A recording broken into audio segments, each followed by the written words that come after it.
Yeah, I'm all about keeping it real. Yes, I haven't no makeup, no hairdo. Yeah.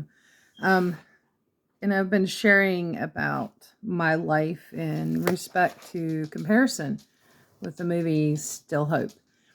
And she had a very, it seemed to imply she had a very strong support system prior to her kidnapping, you know.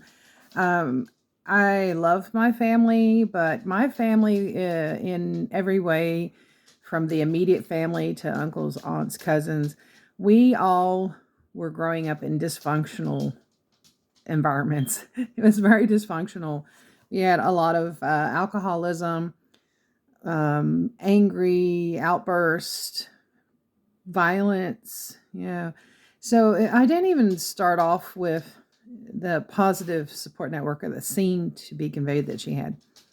And then, two, when she did escape her captors and came home, at first the parents, especially the dad, was wanting to keep her in their environment. And I could imagine I'd be the same way if my daughter was gone for a year and a half and finally got her back. I would have a very hard time letting her out of my sight because I have two daughters, you know.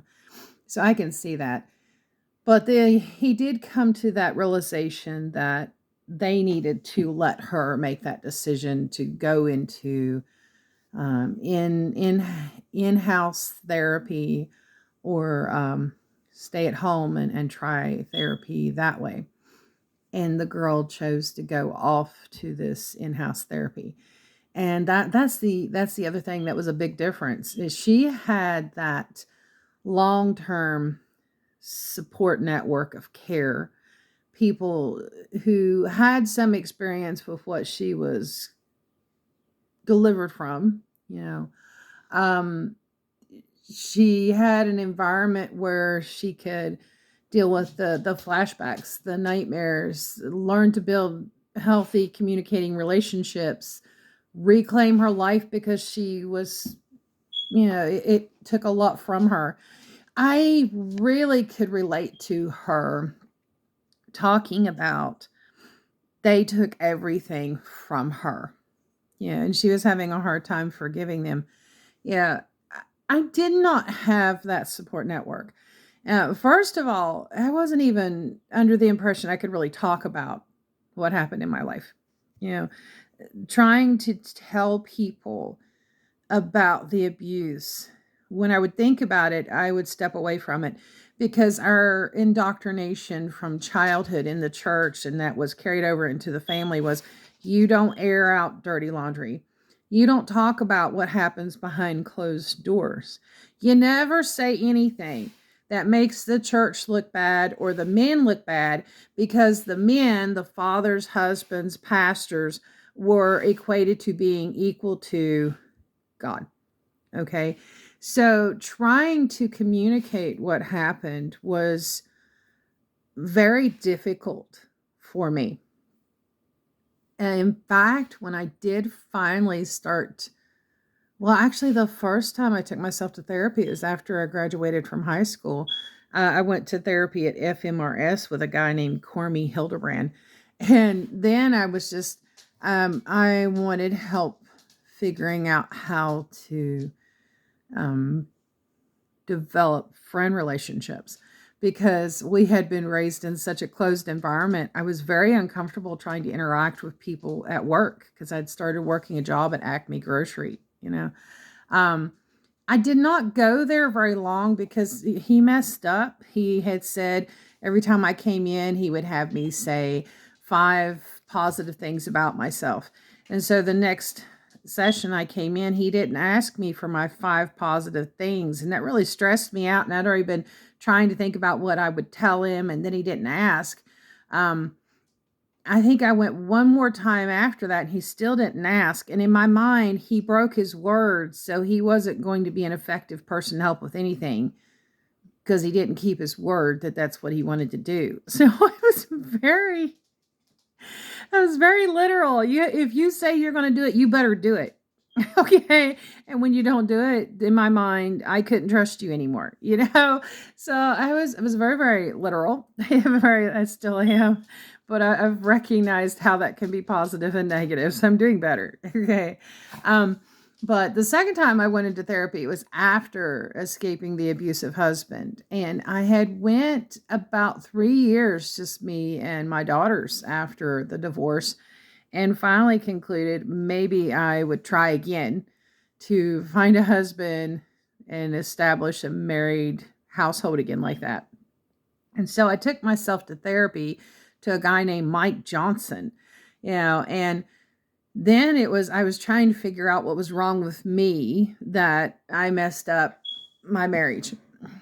Just me. It was everything. It was just me.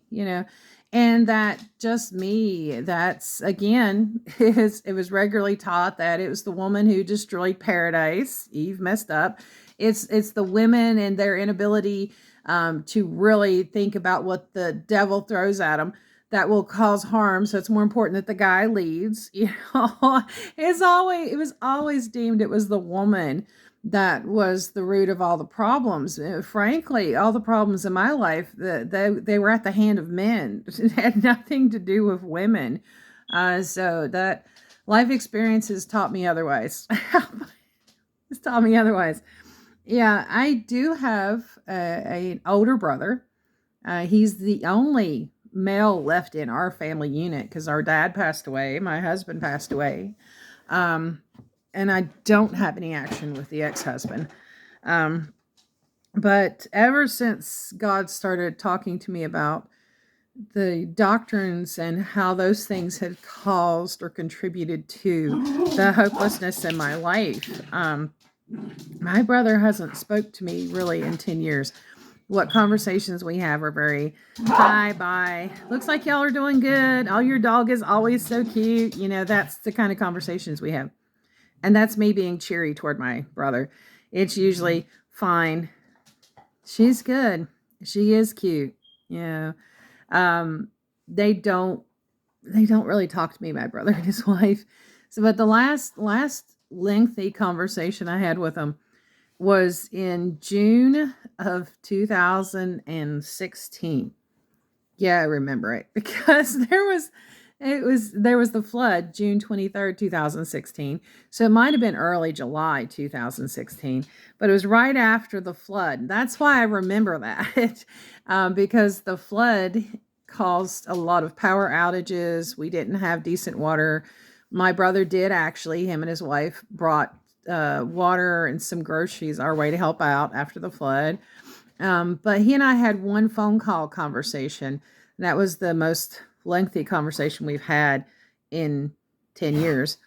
And it was predominantly him being very mad that I had went off to New York and got mom upset.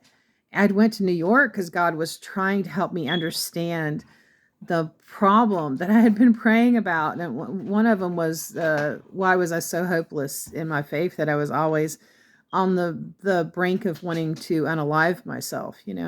And so in my prayer closet and through dreams given to me and my daughters, I felt God was saying we were taking this trip, and he led us to New York, and I talked to a Catholic rector, and it was very eye-opening experience to talk to this Catholic rector. But my brother was very offended by that. My mom was scared about that because I suddenly just went off and didn't say what I was doing. So I think she was afraid I had a mental breakdown. I don't know. And but that was the last lengthy conversation we had.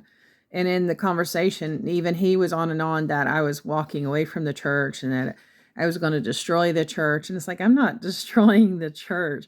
You can't destroy God's. You can't do that. What I'm doing is trying to bring awareness as to how long-term indoctrination of children is contributing to a lot of the mental health issues we're dealing with in society. It's contributing to a lot of the problems with women falling into domestic violent relationships. Our way of organizing churches is making an easy route for predators to come in and cause harm to children in a church environment. So I'm not trying to destroy the church. I'm bringing awareness. That's the goal. I don't care what organization it is. A lot of things need to be reconsidered as to what we share. But my brother and I, we don't have a relationship. When he gets mad about a video or anything I post, he immediately calls our mom. He gets very fussy with her, and he expects her to straighten me out and get me back on the path that's straight and narrow, which is UPCI, according to them and most of our family. And that's not what God revealed to me. That's not the path that's straight and narrow. That's just following man-made doctrine, you know. And I'm sorry if people get mad, they get mad. But I know how God revealed it to me. So I want nothing to do with man-made doctrine. I don't want anything to do with really organized religion. The religious organizations need to really reconsider what they're doing with their traditional format of organization. It's detrimental to people. The doctrines are even more detrimental with the indoctrination of children. So my brother and I do not have a relationship. I hope and pray that it gets to a place that someday that door will open back up, but we really don't talk. We really don't talk. Last couple of Christmases, I haven't even seen him at Christmas time. Yeah, and that's sad, but that's predominantly how it goes in dysfunctional families and in controlling churches. Once you start stepping out of line of stopping that silence, they can't get you back into alignment with them, then they don't have much to do with you. Because they don't want to admit the abuse themselves, or they don't want to stop being abusive. That's usually how it goes. And I'm aware of that, and I've accepted that. It's still sad. It's still sad.